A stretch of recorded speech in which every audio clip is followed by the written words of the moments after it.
today we have another interesting maths question from Maths Olympiad. Wow, that's a question that we have to really think about it.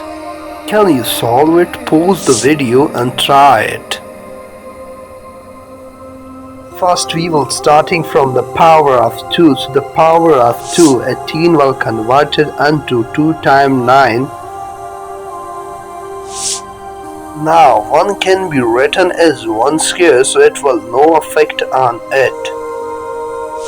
So here we have found a formula a square minus b square, so we can open it a plus b into a minus b. Here 2 power 9 behave as a and 1 behave as b, so we will apply the formula.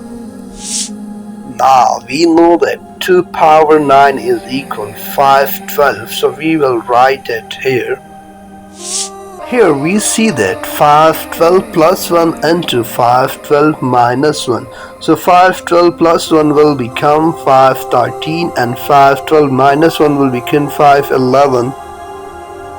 Now we will reopen it, so we can write it 500 plus 13 into 500 plus 11. Now we will multiply them so that we will finally get.